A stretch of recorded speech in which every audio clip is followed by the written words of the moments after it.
Shalom ibu-ibu semua. Hari ini kita mau kembali merenungkan satu bagian dari firman Tuhan yang terdapat di dalam Keluaran 4 ayat 24. Tetapi di tengah jalan, di suatu tempat bermalam, Tuhan bertemu dengan Musa dan berikhtiar untuk membunuhnya. Nah, ibu-ibu semua, mungkin ketika membaca ayat ini kita agak terkejut. Kenapa Tuhan berikhtiar untuk membunuh Musa? Padahal kalau kita lihat di ayat-ayat sebelumnya, itu Tuhan sedang mengutus Musa untuk memimpin bangsa Israel keluar dari perbudakan di Mesir.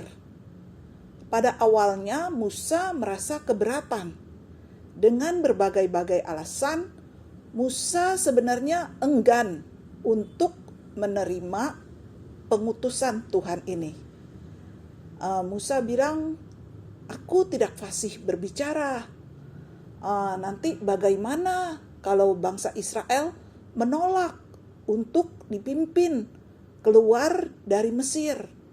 Bagaimana kalau bangsa Israel menanyakan nama yang mengutus aku?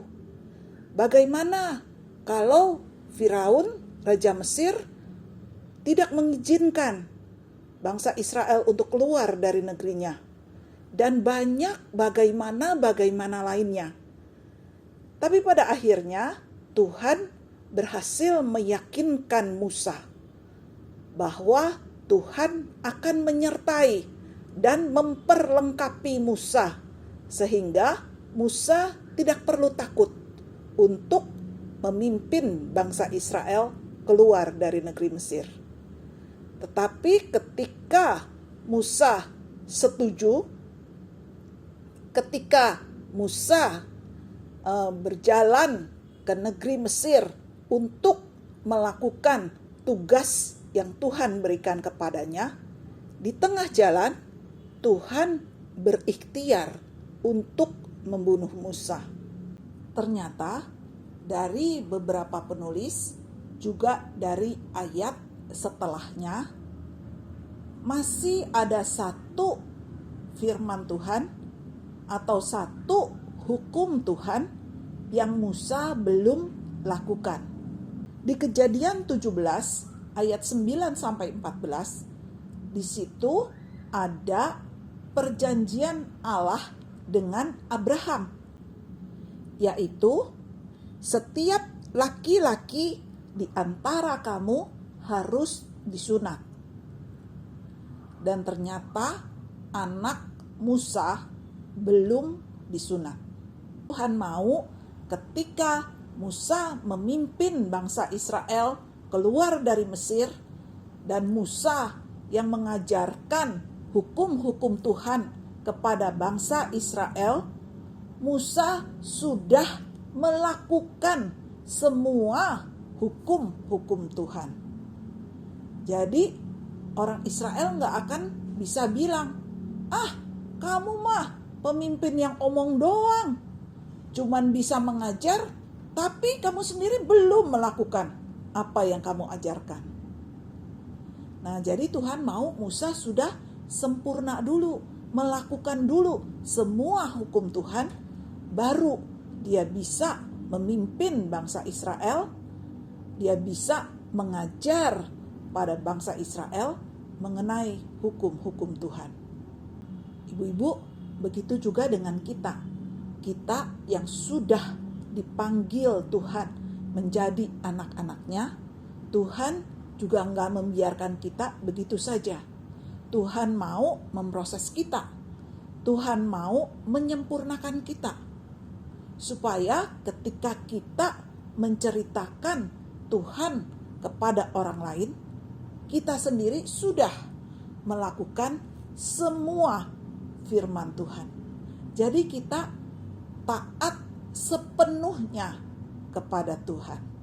Kalau di perjanjian lama, perjanjian Allah dengan Abraham adalah setiap laki-laki harus disunat, maka di perjanjian baru sunat yang dimaksud bukanlah sunat secara lahiriah, tapi sunat hati. Dan ini berlaku bukan hanya untuk laki-laki, tapi untuk semuanya. Untuk laki-laki juga untuk perempuan. Di Roma 2 ayat 28 sampai 29. Sebab yang disebut Yahudi bukanlah orang yang lahiriah Yahudi, dan yang disebut sunat bukanlah sunat yang dilangsungkan secara lahiriah. Tetapi orang Yahudi sejati ialah dia yang tidak nampak keyahudiannya, dan sunat ialah sunat di dalam hati, secara rohani, bukan secara hurufiah. Maka pujian baginya datang bukan dari manusia, melainkan dari Allah. Karena itu ibu-ibu, sunat yang dimaksud di sini adalah sunat hati. Secara kedokteran, sunat itu adalah untuk kesehatan, supaya bersih, supaya nggak gampang terinfeksi. Begitu juga dengan sunat hati kita.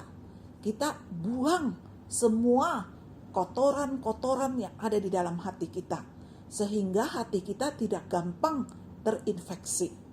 Tapi hati kita menjadi hati yang bersih. Kita nggak tahu kenapa Musa dan Sipora belum menyunat anaknya.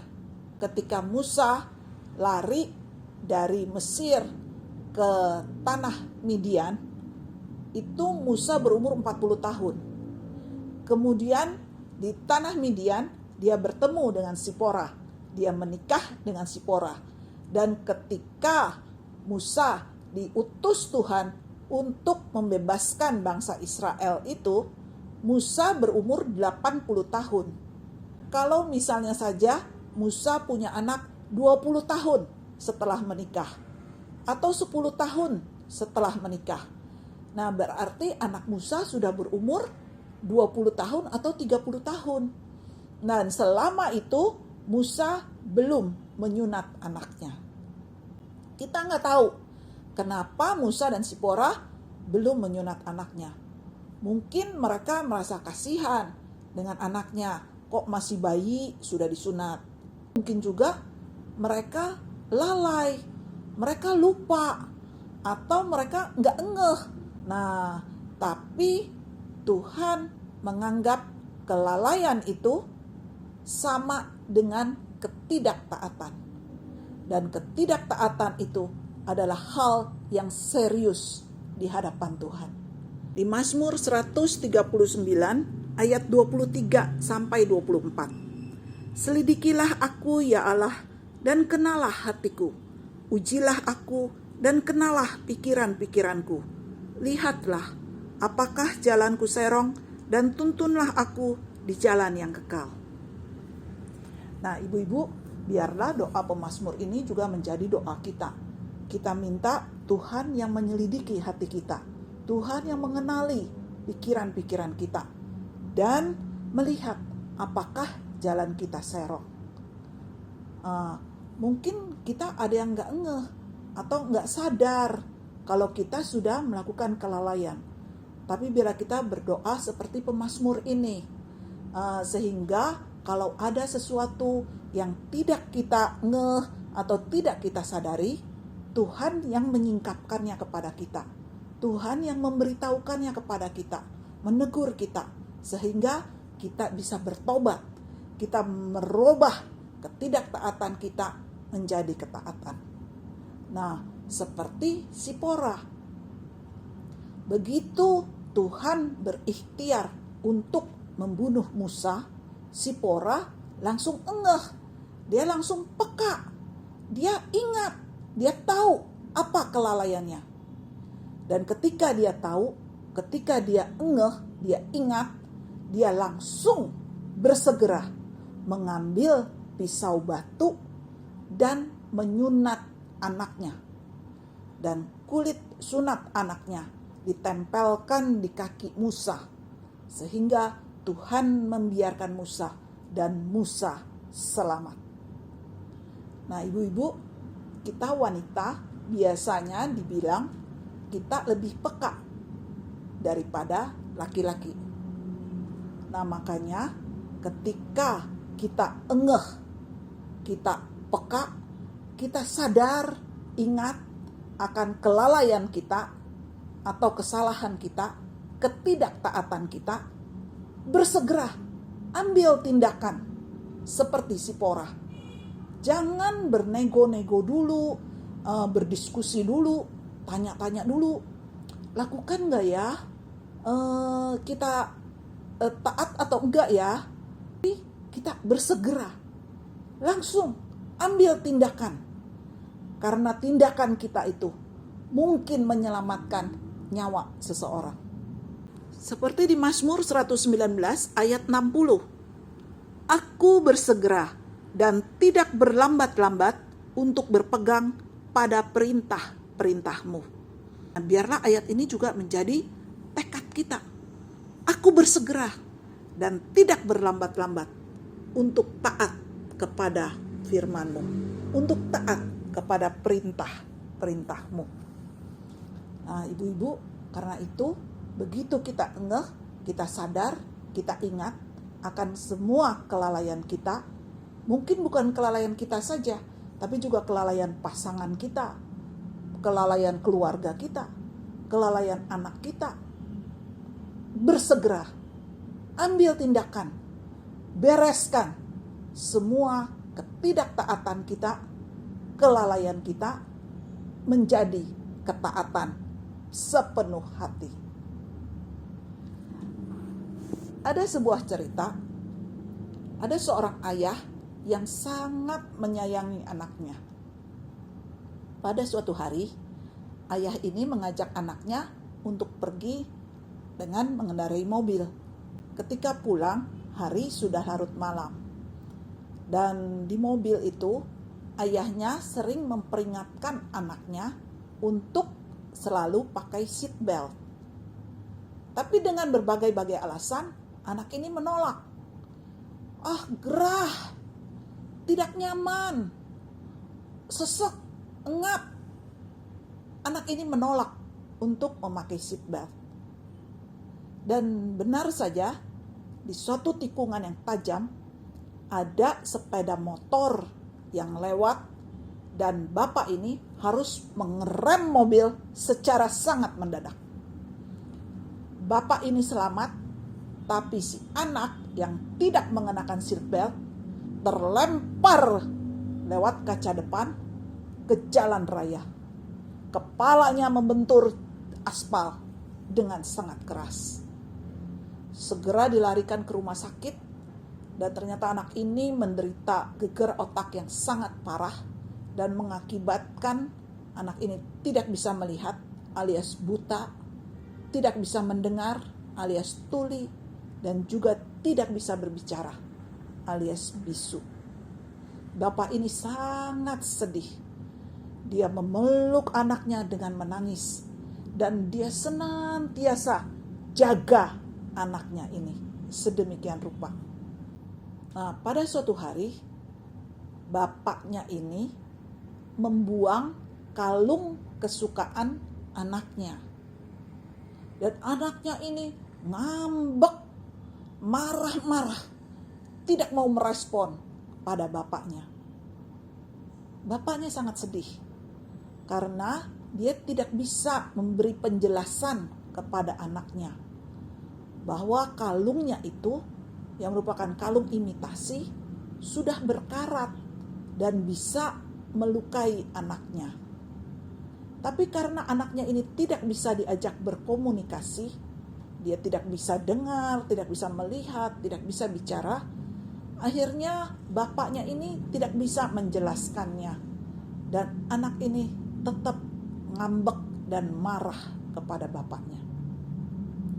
Nah, ibu-ibu, seringkali hubungan kita dengan Tuhan itu seperti anak ini dengan bapaknya. Tuhan berulang kali memberi peringatan kepada kita untuk selalu memakai seat belt. Seat belt itu adalah firman Tuhan yang seharusnya kita pakai, yang seharusnya kita lakukan, yang seharusnya kita taati. Tapi dengan berbagai alasan kita menolak untuk melakukan firman Tuhan. Ayat itu gak cocok buat saya. Ayat itu kayaknya terlalu berat buat dilakukan. Ayat itu, saya sih masih kedagingan. Belum bisa ikutin ayat itu. Dengan berbagai alasan kita menolak untuk melakukan firman Tuhan. Nah, sehingga ketika Tuhan mungkin mengambil sesuatu yang kita sukai, kita merasa marah, kita merasa ngambek, merasa Tuhan jahat kepada kita.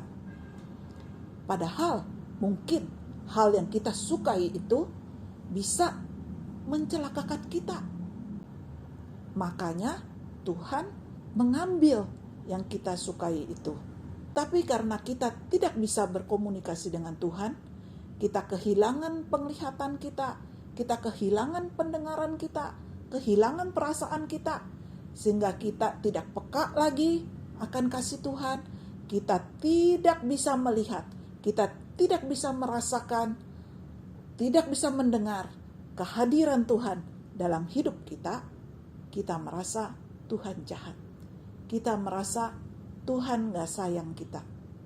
Padahal sesungguhnya yang Tuhan lakukan itu yang terbaik bagi kita.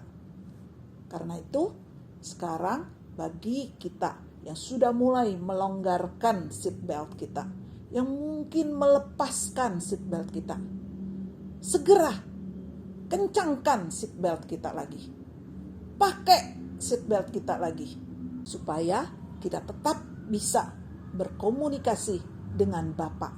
Kita tetap bisa mempunyai hubungan yang baik, hubungan yang karib dengan Bapa di surga. Amin. Tuhan Yesus memberkati.